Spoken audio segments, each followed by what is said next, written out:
अजमईन। अम्मा बाद फ़ाऊज़ु बिल्लाहि मिनश शैतानिर रजीम। बिस्मिल्लाहिर रहमानिर रहीम। वमा खलक़्तुल जिन्न वल इंसा इल्ला लियअबुदून।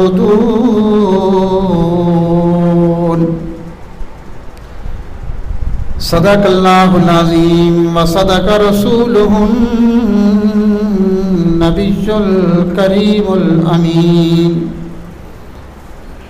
क़ाल अल्लाहु तबारक व तआला फ़ी शान महबूबिही मुख़बिरन व आमिरा। इन्नल्लाह व मलाइकतहू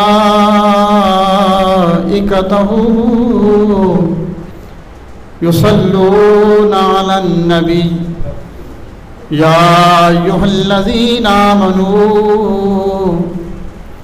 सल्लू अलैहि वसल्लिमू तस्लीमा। दुरूद पाक पढ़ें। अस्सलातु वस्सलामु अलैका या सय्यदी या रसूलल्लाह व अला आलिका व अस्हाबिका या सय्यदी या हबीबल्लाह। अस्सलातु वस्सलामु अलैका या सय्यदी या रसूलल्लाह व अला आलिका व अस्हाबिका या सय्यदी या खातमन नबिय्यीन।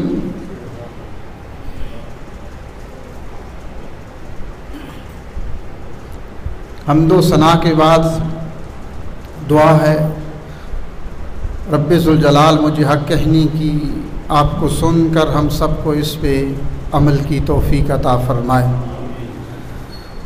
अल्लाह ताला का लाख लाख एहसान और शुक्र है कि जिसने अपनी हुज़ूर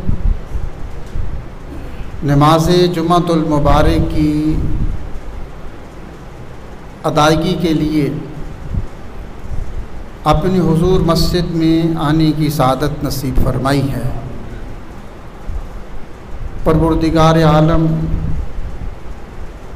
अपने शान करीमी, शान कुद्दूसियत का सदका जुम्मतुल मुबारक के फ़यूज़ व बरक़ात नसीब फरमाए और इन रूह परवर पुरनूर रूहानियत भरे लम्हात का सदका अल्लाह करीम हमारी ज़िंदगी के तमाम ख़ताओं को, गलतियों को, गुनाहों को मुआफ़ फरमाए। बकिया ज़िंदगी अपनी हुज़ूर, अपनी खशियत में, अपनी रज़ा में, रिसालत मआब सल्लल्लाहु ताला अलैहि वसल्लम की इश्क़ व मोहब्बत में गुजारना नसीब फरमाए। इस्लाम को, कुरान और सुन्नत को ज़िंदगी में नाफिज़ करना नसीब फरमाए। अल्लाह करीम ने कुरान करीम में इरशाद फरमाया, वमा खलक़्तुल जिन्ना वल इंसा इल्ला लियअबुदून। कि अल्लाह करीम ने इंसान को और जिन्नात को अपनी इबादत के लिए तख्लीक फरमाया। इबादत की ज़िम्मेदारी सिर्फ़ जिन्न और इंस के कंधों पे रखी गई। जिन्नात और इंसान को इबादत के लिए लाज़मी ठहराया गया। क़यामत के दिन जिन्न और इंस को हिसाब व किताब के सख्त तरीन मराहिल से गुज़रना होगा। इसके अलावा जितनी भी मखलूक़ात हैं उन पे इबादत लाजिम नहीं, किसी पे भी, न उनके हिसाब व किताब होंगे। अल्लाह करीम ने इंसान को तमाम मखलूक़ात में से अफजल अशरफ मखलूक के मनसब पे फाइज फरमाया, इसलिए कि इसी सूरत में अपने प्यारे नबी आखिरुज़्ज़मां अलैहि तहियत व सना को अल्लाह करीम ने दुनिया में मबूस फरमाया। ये इंसानी सूरत अल्लाह करीम को बड़ी प्यारी है और क़यामत के दिन काफिर हों, मुजरिम हों, गुनाहगार हों, किसी इंसान को भी इंसानी सूरत में, इसी इंसानी शक्ल में जहन्नम में नहीं डाला जाएगा। इंसान की सूरतें तब्दील कर दी जाएगी, इसलिए कि इंसान का चेहरा वो है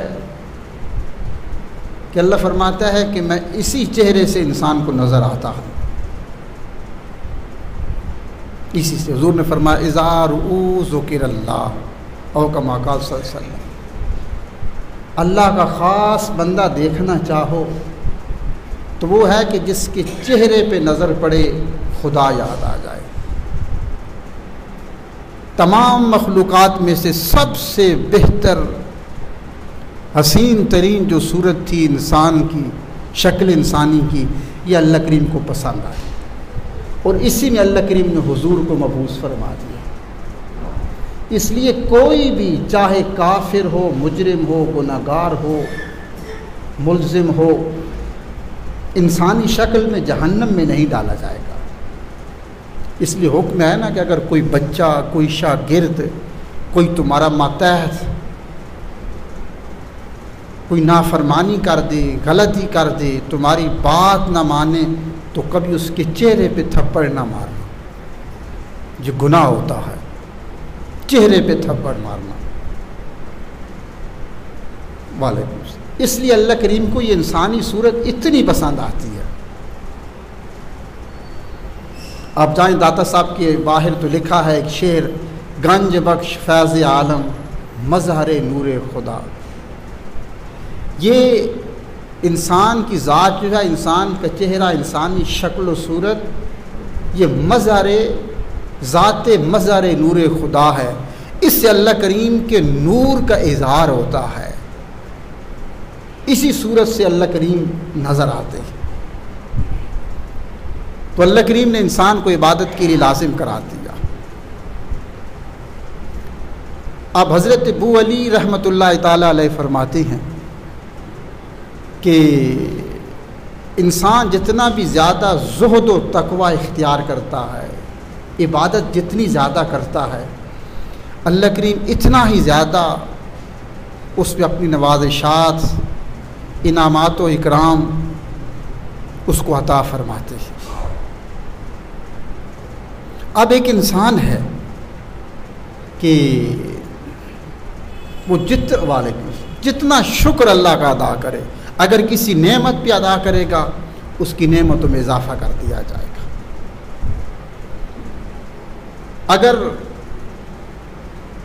नमाज में शुक्र अदा करेगा तो अल्लाह करीम उसकी जो नमाज की मराहिल हैं, जो जज्बात हैं, उसको ज़्यादा कर देंगे।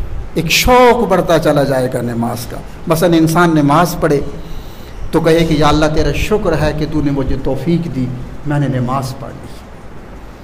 तो अल्लाह करीम इसमें और ज़्यादा उसको नमाज पढ़ने का जो शौक़ है वो अता फरमाती है, तौफीक अता फरमाती है।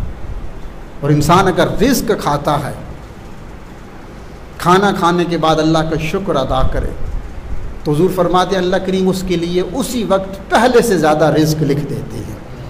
जिस नेमत पर भी अल्लाह का शुक्र अदा किया जाए, वो नेमतें पहले से ज़्यादा बढ़ती चली जाती हैं।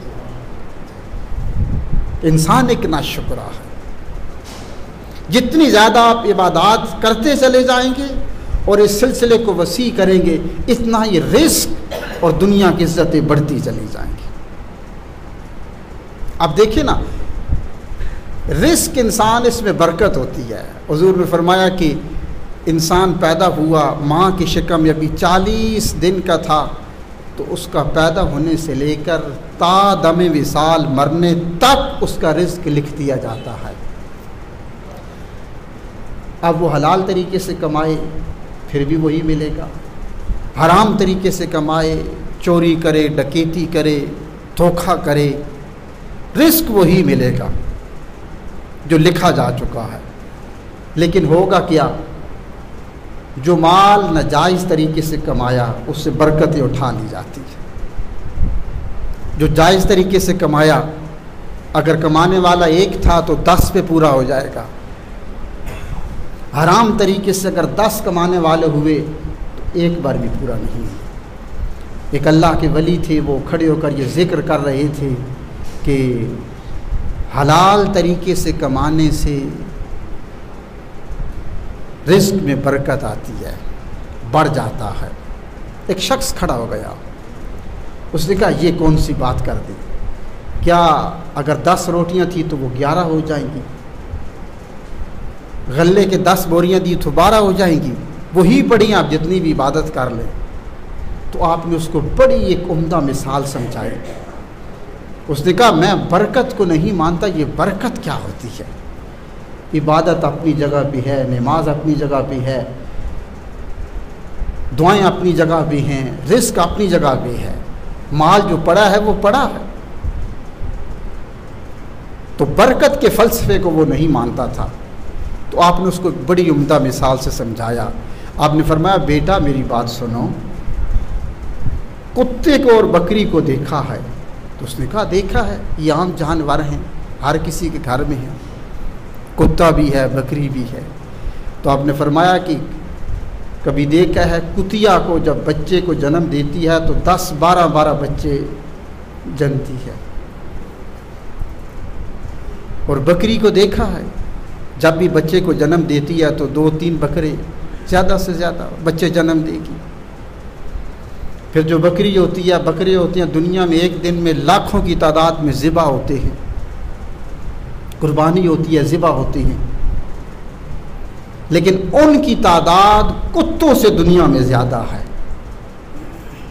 कुत्ते ज़िबा नहीं होते, कुतिया बच्चे जन्म देती है तो 10-12 ज़िबा नहीं होते, बकरी 2-3 बच्चे जन्म देती है, ज़िबा होती हैं, इंसानी गोश्त है, ग़िज़ा है, अल्लाह की नेमत है, कुर्बानी आएगी, लाखों की तादाद में दुनिया में ज़िबा होंगे। लेकिन देखेंगे वो बुज़ुर्ग अपने उस मुरीद को ये एक बरकत का फ़लसफ़ा समझा रहे थे कि देखें तो चाहिए था कि बकरी की नस्ल कम होती, कुत्ते की ज़्यादा होती, लेकिन तुम्हें कम बेश घरों में, रास्तों पे, शाहराहों पे, शहरों में कुत्ते नज़र आएंगे। हर घर में माल मवेशियों की मंडियाँ भरी हैं और बकरे पहले से ज़्यादा उनकी नस्ल में इजाफ़ा हो रहा है। तो जानते हो क्यों? कहा इसलिए कि इसमें एक बरकत है। कहा वो क्या? कहा यह है कि जब मुशाहिदा करना, जब रात जो ही शुरू होती है, अगर आपके घर में कोई बकरी बकरा है तो उसी वक्त वो सो जाती है। ये मेरा मुशाहिदा है, अगर बकरी है ना, बकरा है, उसी वक्त वो सो जाएगी और सारी रात सोती है। जो ही रात का आगाज़ होता है बकरी सो जाती है, और जो ही सहरी का आगाज़ होता है फिर बकरी जाग जाती है, खड़ी हो जाती है, बस टहलती है, चलती फिरती रहती है, वो अल्लाह का जिक्र करती है। कुत्ते सारी रात भौंकते हैं, सहरी का वक्त होता है तो वो सो जाते हैं। ऐसा ही होता है। हुजूर ने फरमाया सुन लो कि वो लोग, वो घर, वो लोग जिनकी ज़िंदगी में, जिनके घरों में रात को देर से सोने की आदत हो, सुन रहे हो ना? हुजूर ने फरमाया वो लोग जिनके घरों में रात को, या जिस शख्स की ज़िंदगी में रात को देर से सोने की आदत होती है, और सुबह देर से उठने की आदत होती है, उनकी ज़िंदगी, उनके घरों से बरकत को उठा लिया जाता है, बरकतें उठ जाती है। हम तो बड़े फ़ख्र से कहते हैं कि यार मैं तो 10 बजे जागता हूँ, ऐसा कहते हैं। हुजूर ने फरमाया जो रात को देर से सोते हैं, सुबह देर से जागते हैं, उनकी ज़िंदगी से बरकत उठा ली जाती है। बकरी सारी रात जल्दी सोती है, सहरी को उठ जाती है, अल्लाह ने उसकी नस्ल में इतनी बरकत रख दी, ज़िबा भी हो रही है, बच्चे भी कम जन्म दे रही है, तादाद पहले से बढ़ रही है। कुत्ते सारी रात भौंकते हैं, सहरी का वक्त होता है तो वो सो जाते हैं। हुजूर तशरीफ़ लाए घर में, सैयद आयशा सिद्दीक़ा ने फजर पढ़ी, रात को इबादत करती रही, फजर की नमाज़ पढ़ी, नमाज़ पढ़ के चूँकि सारी रात जागती रही, नमाज फजर के फ़ौरन बाद आँख लग गई, सो गई। हुजूर ने देखा आयशा सो रही हैं, हुजूर का चेहरा मुबारक गुस्से से सरख हो गया। फरमाया आयशा तुम इस वक्त सो रही हो? हुजूर ने बाजू से पकड़ के झंझोड़ा, फरमाया उठ जाओ। फरमाया जल्दी उठ जाओ। कहा हुजूर क्या हुआ? मैंने फजर पढ़ी है। कहा नहीं आयशा, सहरी के आगाज़ से लेकर सूरज की तलू होने तक अल्लाह करीम कायनात में रिस्क तकसीम करते हैं, जो इन लम्हात पे सो जाता है उसका रिस्क बंद कर दिया जाता है। अल्लाह फरमाता जब मैं देने पे आता हूँ उस वक़्त तुम लंबी तान के सो रहे होते हो और फिर तुम शिकवे शिकायतें करते हो मेरा रब मुझे देता नहीं, फिर ये शिकवे करते। हशरातुल अर्ज़, जानवर, कीड़े मकोड़े, हर चीज़ सहरी के वक्त अल्लाह का जिक्र कर रही होती है, करती है ना, हर चीज़ जिक्र करती है। और कभी जानवरों के रिस्क में कमी आई, किसी परिंदे ने, किसी जानवर ने एहतजाज किया हो, किसी जानवर ने, किसी परिंदे ने खुदकुशी कर ली हो कि मुझे रिस्क नहीं मिला, कोई ऐसा है? कोई दिहाड़ी लगाने जाता हो, दुकान पे बैठता हो? नहीं, वो अल्लाह का जिक्र करते हैं और उस लम्हे करते हैं जब करने का वक्त होता है। आप इससे अंदाज़ा लगाएं, बुजुर्गान दीन फरमाते हैं कि सहरी के वक्त, तवज्जो है ना, सहरी के वक्त बावुज़ू एक दफ़ा कलमा शहादत पढ़ लेना, सहरी के वक्त बावुज़ू एक दफ़ा कलमा शहादत पढ़ना, दूसरी तरफ दिन रात मुसल्ले पे खड़े होकर इबादत करना, उस कलमे का सवाब उस इबादत से ज़्यादा है। जब हम सो रहे होते हैं उस वक्त अल्लाह करीम आसमान दुनिया पे तशरीफ़ ले आते हैं और सहरी के वक्त आवाज़ें आती हैं, है कोई रिस्क मांगने वाला, है कोई दुआ मांगने वाला, है कोई शिफा मांगने वाला, है कोई दुखों का मारा हुआ? आओ अपने रब के सामने झोली फैलाओ, अल्लाह तेरी झोलियों को भर देगा।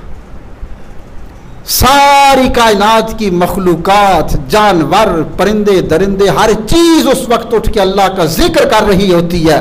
एक इंसान है कि जो उस वक्त अशरफुल मखलूकात एक लंबी तान के सो रहा होता है। अल्लाह फरमाता है तुम मेरी इबादत सहरी के वक्त उठ के करो, मुझे याद करो, तुम्हारा काम है इबादत में कसरत करना, खजानों का रुख तुम्हारी तरफ मोड़ देना, ये तुम्हारे रब का काम है। हमारे फिर गिले शिकवे शिकायतें कि हमारा रब हमें अता नहीं करता, थोड़ी सी बीमारी आई, कोरोना आया, भाग गए मस्जिदों से, बीमारी से मर जाएंगे, बीमारी मुंतकिल हो जाएगी, रिस्क यहाँ पड़ा है, इस मस्जिद में पड़ा है, मस्जिदों में। हुजूर घर में तशरीफ़ लाए, सैयद आयशा सिद्दीक़ा परेशान है, हुजूर को देखा आंखों में आंसू आ गए। हुजूर ने फरमाया आयशा क्या हो गया, क्यों रोई हो? कहा हुजूर कुछ नहीं हुआ। कहा आयशा नहीं। कहा हुजूर कुछ नहीं, बस वैसे आंखों में आंसू आ गए। हुजूर ने फरमाया आयशा बताओ, तुम्हें बताना पड़ेगा, ज़िंदगी भर तुम्हारी आंखों में आंसू नहीं देखे, क्यों रोई हो? कहा हुजूर आज कई रोज़ हो गए घर में, इल्लल मास, वाई पानी पे कुछ नहीं है, पानी पे गुजारा है। अल्लाह करीम से 2 वक्त का खाना ही मांग लेते, इतना तो मांग लेते ना, चंद दिनों के बाद खा लेते तो कम अज़ कम इतनी हिम्मत होती कि खड़े होकर इबादत कर लेते, अब तो उठने की हिम्मत नहीं। हुजूर ने फरमाया आयशा आप ठहर जाओ। हुजूर घर से निकलते हैं, चाश्त का वक़्त है, हुजूर सीधे मस्जिद में तशरीफ़ ले गए, मस्जिद नबवी में। क्या था? तवज्जो है, घर में रिस्क नहीं है। हुजूर ने फरमाया आयशा मैं बंदोबस्त करता हूँ खाने का, आयशा मैं खाने का बंदोबस्त करता हूँ। अब हुजूर कहाँ खाना लेने जा रहे हैं? हुजूर सीधे मस्जिद में तशरीफ़ ले गए खाना लेने के लिए। हुजूर मस्जिद में गए, जितने मस्जिद नबवी शरीफ के सतून थे हुजूर ने हर सतून के पास हुजूर ने 2-2 नफल पढ़ रही है। अब भी जाए ना तो पुराने मस्जिद नबवी शरीफ कदीम मस्जिद के वहाँ पे सतून अब भी उन पे लिखा हुआ है, हुजूर 2-2 नफल पढ़ रहे हैं। रिस्क नहीं, घर से खाना लेने जा रहे हैं। आयशा रो रही है। हुजूर वहाँ पे गए, या अल्लाह मैंने तो बर्दाश्त कर लिया था, अब आयशा का क्या करे, बीवी है, औरत है, आंखों में आंसू आ गए। हुजूर नफल पढ़ रहे थे, सैयदना उस्मान गनी घर में आते हैं, भेजने वाला तो खुदा था ना। दरवाजे पे दस्तक दी, अंदर आए, आयशा से पूछा अम्मी जी हुजूर कहाँ गए? कहा कोई पता नहीं। उस्मान कहाँ गए? आए थे बस कई दिनों से भूखी थी, आंखों में आंसू आ गए, हुजूर से कह बैठी तो हुजूर खाने के लिए चले गए, खाना लेने के लिए। सैयदना उस्मान ने जब सुना तो कहा कि हुजूर के घर के ये हालात, हम तो सुबह शाम खाएं और अल्लाह के पैगंबर के घर में कई दिनों से फाके, दौड़ कर घर में जाते हैं। जो कुछ पका हुआ था वो भी उठाया, कच्चा राशन उठाया, ऊँटों पे लादा, आके हुजूर के घर में रख दिया। हुजूर ने 2-2 नफल पढ़े, दुआ मांगी, या अल्लाह कोई रिस्क का बंदोबस्त करते। हुजूर घर में आए तो कहा आयशा अल्लाह ने कुछ बंदोबस्त किया है, कुछ खाना भेजा है? तो कहा हुजूर हाँ। हुजूर ने देखा तो खाने के ढेर लगे हुए थे। हुजूर ने आंखों में आंसू कहा या अल्लाह मैं भी उस्मान से राजी हूँ, तू भी राजी हो जा। हुजूर ने बता दिया आयशा जब भी जिंदगी में दोबारा भूख लगे किसी दुनियादार के दरवाजे पे दस्तक न देना, अल्लाह के हुजूर सजदे में झुक जाना। ये वो पैगंबर इस्लाम थे। मुआशी बदहाली के शिकार हो गए, कोरोना आ गया, बीमारी आ गई, लोग मर रहे हैं, मस्जिदों में नहीं जाना, दरवाजे बंद कर दो। अब ग़ज़ाई किल्लत कहां पे पहुंच गए? जब मस्जिदों के दरवाजे ऊपर बंद करेंगे अल्लाह हम पे रिज़्क़ के दरवाजे बंद कर देगा। यही वो वाहिद जगह है जहां पे तुम्हें इज्जत भी मिलेगी, सुकून भी मिलेगा, रिज़्क़ भी मिलेगा, सब कुछ यहीं से आकर मिलेगा। और याद रखना हलाल कमाना। हुजूर ने फरमाया एक बात की गारंटी तुम दे दो कि मैं दे देता हूँ, तुम इस बात की ज़मानत दो जिंदगी भर हराम का लुकमा नहीं खाओगे। मैं ज़माना देता हूँ अल्लाह तुम्हारे घर से कभी खजाना, रिज़्क़ का खजाना कभी ख़त्म नहीं होने देगा। तुम्हारी औलादें मोहताज नहीं होंगी। बनु उमय्या की आपने तारीख पढ़ी है। बनु उमय्या ने दुनिया में बहुत ज़्यादा हुकूमत की, कई 100 साल तक दुनिया में हुकूमत करते रहे। बनु उमय्या के 4 ताकतवर तरीन बादशाह गुजरे हैं, अब्दुल मलिक, वलीद और सुलेमान। ये 3 वो बादशाह थे जो हाफिज़ कुरान थे, जिनकी ताकत का डंका दुनिया में बजता था। रात को नवाफिल पढ़ते तो कुरान का काफ़ी हिस्सा उस नवाफिल में पढ़ देते थे, इबादत करते थे, सब कुछ थे।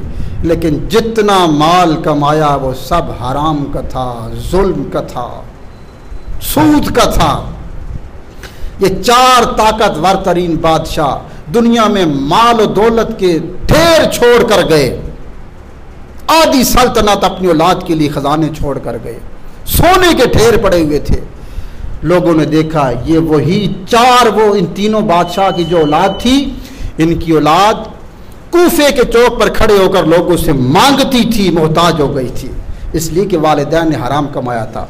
और चौथा बादशाह हज़रत उमर बिन अब्दुल अजीज़ थे, जो दुनिया से गए तो 4 दिनार छोड़कर औलाद के लिए गए, 4 रुपया विरसे में छोड़ कर गए।